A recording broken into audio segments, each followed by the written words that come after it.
Hello there. Welcome to the next in our series of studies from Carter's Lane Baptist Church. It's a series called Marching On, and we're looking at some of the saints. And today, he is a genuine Roman Catholic saint now. It's Oscar Romero. We've been looking at these people here, and this is Oscar Romero, an extraordinary priest who became the Archbishop of El Salvador. Initially, he was felt to be a government man, not likely to rock the boat, but things were to change. And this lovely line drawing that Roger Adkins prepared for us, as you'll see, is very accurate when we see some photos of him as well. In short, he protested against what the government was doing. He espoused something called liberation theology, that the gospel of Christ set the poor free. But he caused so much trouble that he came to a dreadful end. Whilst conducting mass in the cathedral, he was assassinated, and later analysis reports show that it was highly likely that it was at the request of the government. Oscar Romero. Let's look at his story. Oscar Romero was born in 1917, and he became a Roman Catholic priest and appointed as Archbishop in El Salvador, which was then a country ruled by a violent military regime. It's fairly clear that the government was more concerned with power than with people. You could say they wanted to look good, although things were not good under the surface. As I said, the government thought that Romero would be quiet and not speak out against them and their cruelty, but they were wrong. In 1977, a peaceful protest in San Salvador was brutally broken up by the police when they fired directly into the crowd. Oscar Romero changed suddenly. He began to speak out strongly for the country's poor. As a Christian, he could not keep silent and see people die and suffer unjustly. He thought that the way the country was run was cruel because so many were poor, worked for very low pay, the equivalent of only a few pence a day. 3 out of 5 children suffered from lack of food. And worse, people were beaten, tortured and killed if they dared to speak out. But that's exactly what Romero did, and he took advantage of radio.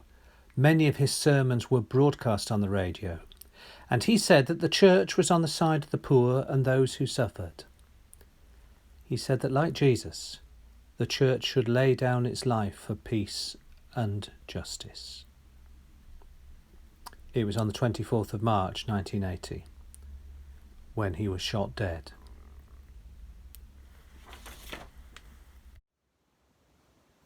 Now, I've come across a very good animation which picks up this story, so I'd like you to interrupt the viewing of this now and have a look at that, and we'll resume in a few moments.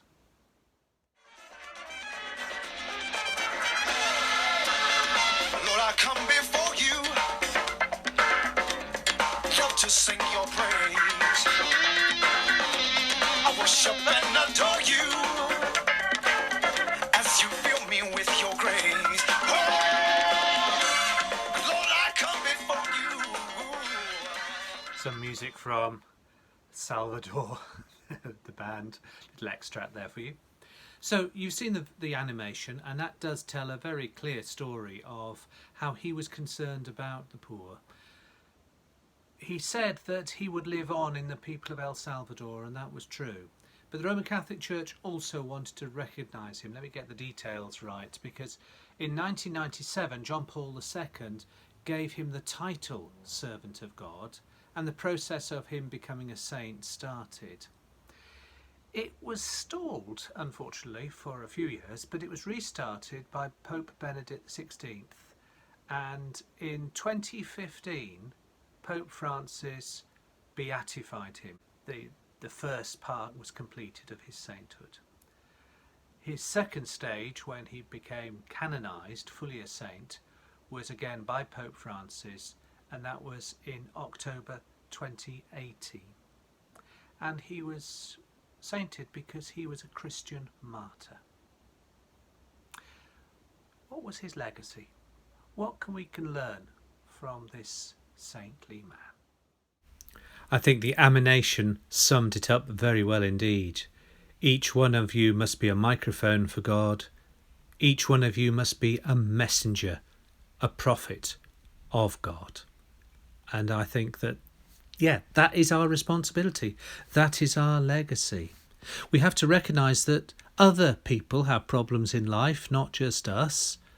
We've got to have our eyes blinkered and miss what's going on. And there may well be times when we need to speak up for other people. Pray God we don't have to go as far as Oscar Romero did. But he is an inspiration of someone who is perhaps summed up ever so well in a favourite verse for some people in Matthew's Gospel. Let your light shine before men, that they may see your good deeds and praise your Father in heaven.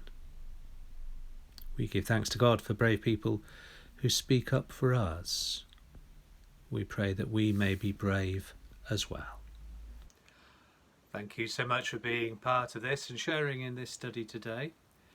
Take care of yourselves, take care of each other. And let's hope that we'll all be back together before too long. We thank God for a vaccine that's going to bring hope to so many. In the meantime, look after yourselves. God bless you. Bye-bye now.